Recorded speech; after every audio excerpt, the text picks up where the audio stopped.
Welcome to the HigherEdJobs Podcast. I'm Andy Hibble, the Chief Operating Officer and one of the co-founders of HigherEdJobs. And I'm Kelly Sherwin, the Director of Editorial Strategy. Today we're back with our mailbag episode, and we are happy to have our special friend of the podcast, Matt Trainum. Welcome, Matt. Hi, Kelly. Great to be back. So we're going to start with a question today that has several questions within it, a multi-part question. And it's from a listener that is in the finance, accounting, and budgeting area of higher education. But this is the type of question that could be applicable in a broader sense. So I'll start reading the questions and we'll jump in there. So it starts with, is the hiring manager or search committee generally open to training a candidate in, say, certain software packages if that candidate doesn't currently have those specific packages on his or her resume? It's a long question, isn't it, Kelly? You got it. Sorry. Yeah, I'll keep going here. The next part is, can one negative reaction from just one search committee member sink a candidate's chances? Moving on to the next question. What are the personal qualities that search committees associate with cultural fit in these areas? And lastly, does age discrimination exist in the higher education job search in these areas? That was a mouthful. It was a lot. Was it 5 parts in there? Yeah, we had a lot there. So thanks for the question. And I'll just say that as a gestalt, what we have is a candidate who isn't getting a job and is trying to figure out why, right? Each of those things. This candidate hasn't gotten a job. They're trying to figure out why. And I will say that is such a hard pursuit. So we're at the end of a search process. This candidate hasn't gotten a job and they're reflecting and they're saying, did I lack a skill? Did I anger someone? Was I not what they expected? Or even was it a part of my identity? And those are really hard reflections. And part of a reflection I will give back is that there is not ever going to be a really clear answer to those reflections. So this post-interview, why didn't I get a job reflections are very hard without complete answers and can often be a distraction from more productive reflections. So before we're done with this question, I'd love to take some time and talk about how to shift the questions or reflections into areas that the candidate can act on, because all of these reflections are areas the candidate can't act on. They're about the institution and something that happened at the institution that they're not going to have full awareness. I love the direction you're going. It makes total sense. So that said, let's talk some about each of these individual elements. And the first one I think was around training of certain software packages is how the candidate mentioned it. And you might make that a little bit more generic and say, hey, how much training is it okay to need when I come into a job? And I think there's going to be a lot of the answers to this particular candidate's questions that are going to be, it depends. And so I think it depends. What percentage of the job involves that certain software? How hard is it to learn that software? How much expertise does the candidate need in that software package? When we look at the candidate pool as a whole, what is the school looking for? Is it looking for a technical expert on that package? Even if it's a small percentage of the job, is this the only person that holds it? Or are there 5 other people in the unit that hold that technology and expertise around that software is less relevant? That really specific question about technology just has a whole lot of, it depends on it. If I'm thinking the wrong way, but maybe I'm reading it into it too much, it's almost like the person's asking if they should even apply and go through the process if they don't actually have that current experience. And it sounds like, I mean, I know you're saying the answer does depend, but do you have a thought on that? If a person's lacking a skill, should they throw their hat in the ring? My answer to that is yes. There is in any job description going to be 30 bullets of what's expected and hoped for. And most candidates won't bring all 30. Occasionally that magic moment happens, but they might bring all 30 of the skills, but might not bring the dispositions or other backgrounds that the institution's looking for. So if that's perceived as a less than 0.25% of the role, and this candidate has the other capabilities, then yeah, totally I would apply. I would probably just chime in here with, I think there's a couple of different areas. For basic software, in today's day, you better feel comfortable with Zoom and Microsoft Teams and Google and everything else that's out there. And if you're not quite comfortable with one of them, it's kind of on you to do that sort of stuff, all your basic technology you have to use in an office today. I would say on the more specialized, I think if there's kind of a Coke and Pepsi in your neck of the woods in higher education, and you've been 20 years using Coke, and now you're going to move to a Pepsi school, you're going to have a fundamental understanding of the theory behind both programs. And I think employers are going to be a little bit more tolerant. Not everybody is on the same software. What I would say is if there's a predominant player and they're not using the predominant player, but you are, they're going to have a hard time with a lot of other candidates if you're kind of moving to a school which is using an exotic accounting software package nowadays. So it really does depend, I think, on the situation, but don't think in those instances that you're going to be all alone in that. You're going to need to probably show your knowledge of using the predominant package, but they're going to realize whoever they bring in is probably going to need to get up to speed with kind of this a little bit different of an animal that they have. Andy, the final part of this question asked a little about age discrimination, and not to go too far down that path, but if you put this question and that question together, there might be a merging where you're at here, which is, are my skills relevant? And I think it is on the candidate to make sure their skills are still relevant. I was doing a executive search a little bit ago and had a candidate for vice president for student success who didn't know about EAB's work in student success. Well, EAB, you might not have worked with them, but they work with probably 1,000 schools. They work with hundreds and hundreds of schools. So having an impression that they do the work, understanding that they're a tech solution would make sense for someone coming in, even if you might not have worked with them before. And so I think there's a bit of a way where you show your relevance by showing your awareness of the current place technology is with whatever you are, whether it's finance or student success or operations or athletics or advancement. Knowing the technologies that are being used is part of showing that you're keeping up to date. I love that. So let's jump to the second one, which is, can one negative reaction from just one search committee member sink a candidate's chances? So you all know that I send out these questions to colleagues around the country and see how they respond to it. And I got the same response from everyone on this question, which is, of course it can. And then a whole lot of, it just depends.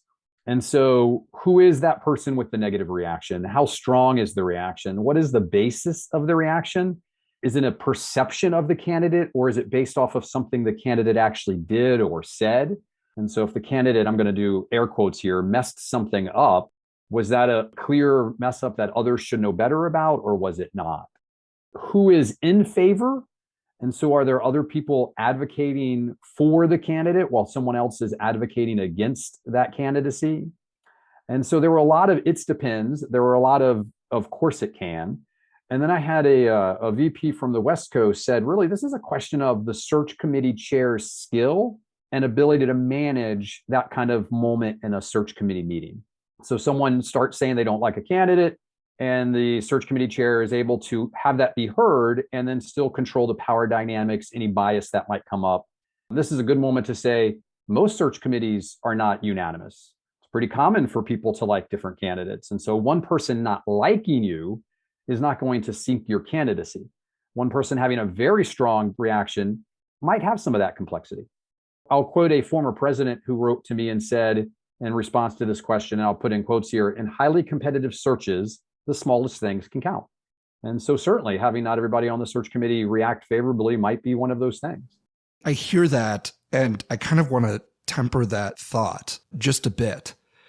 Particularly in today's market, the idea that the search committee is kind of a papal conclave and is going to anoint somebody the next pope sounds really, in that response, and I know the president's been on many parts of a search committee, and they know that it doesn't always go this way, that we'll choose our number one candidate and we're going to make the offer that we want to make to that number one candidate, and they're going to be delighted to come work for us.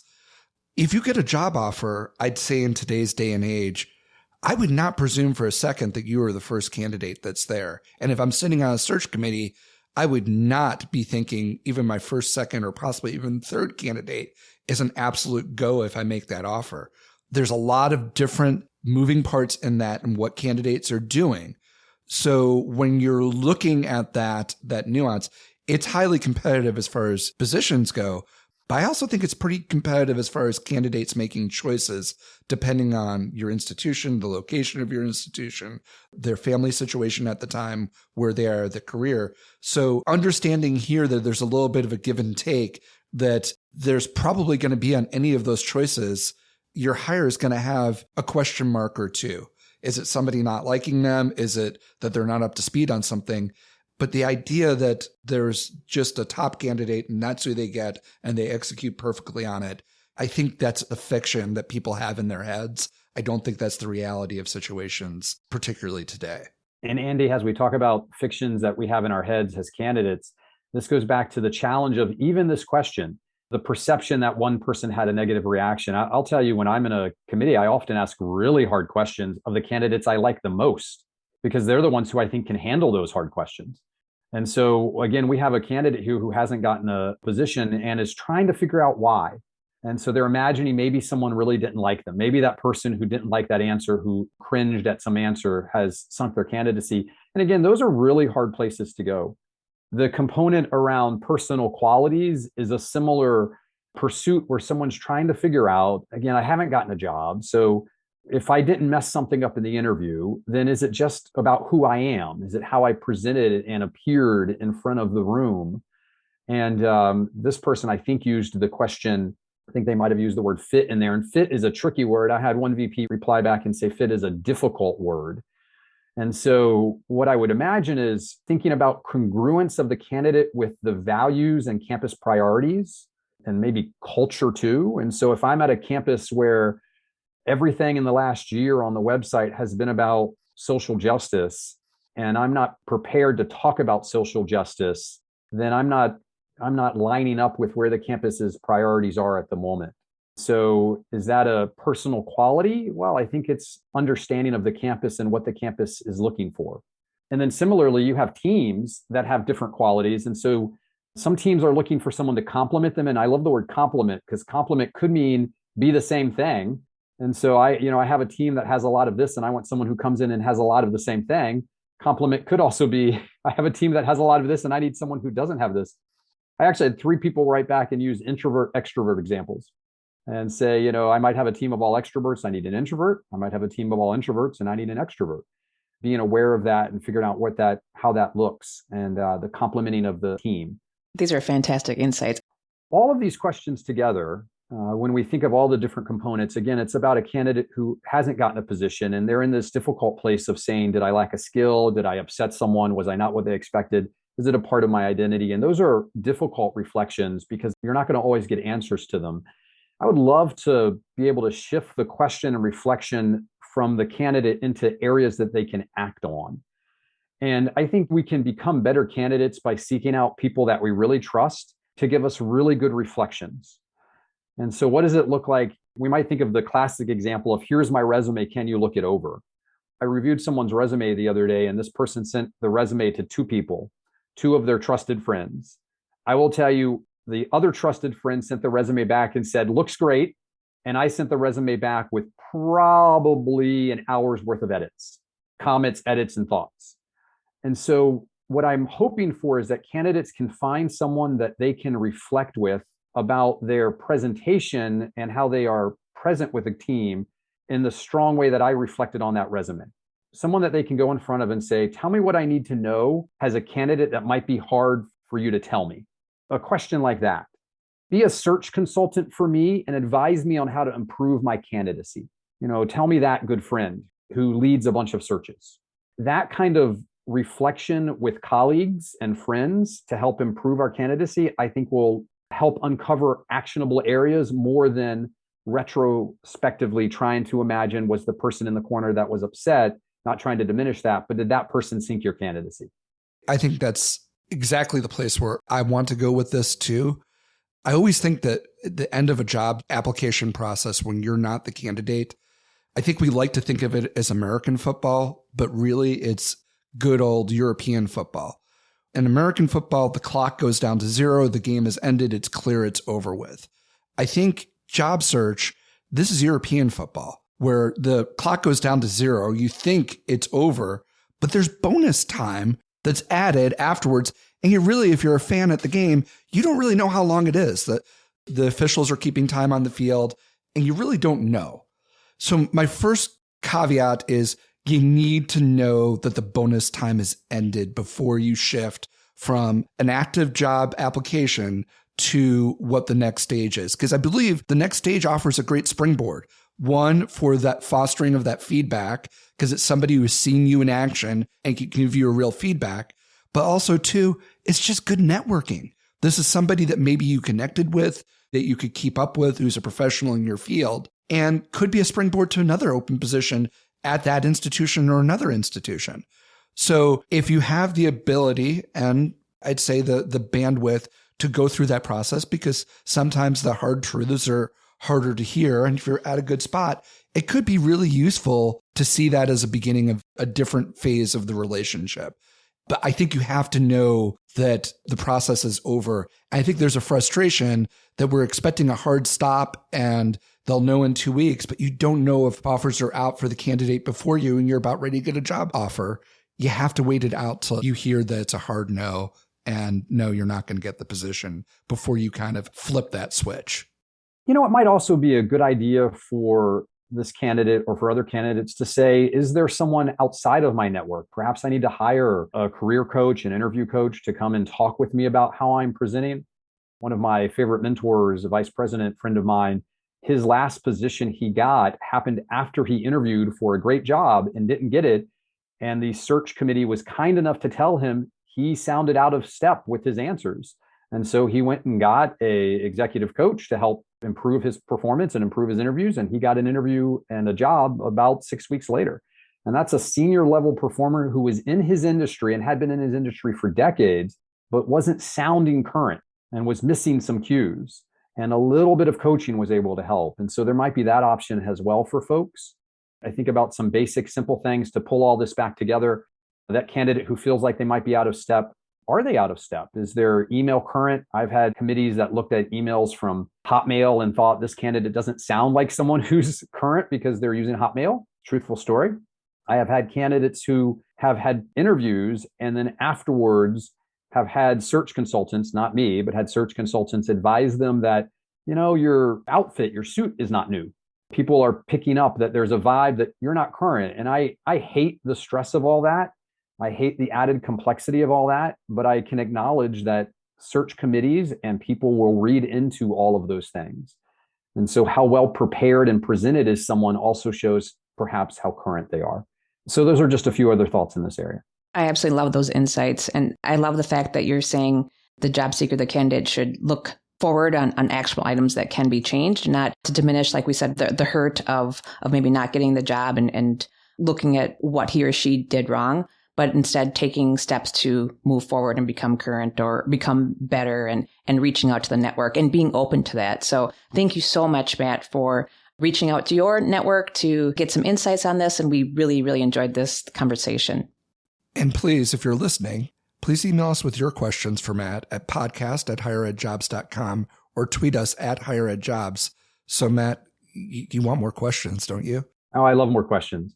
And Kelly, to your point, I would much rather a candidate say, that person in that interview that seemed to react negatively, let me think about my answer and let me think, what would I present differently if I got that question again? Versus think about, I wonder if that question sunk my candidacy. The second version of that, there is no answer to. The first version of that, you can reflect and get a better answer to your question so that the next time it comes up, you're knocking it out of the park. Absolutely. I love that. Hey, I've appreciated being here. Thanks for letting me join. Thanks, Matt. Thanks, Matt. And thanks for listening.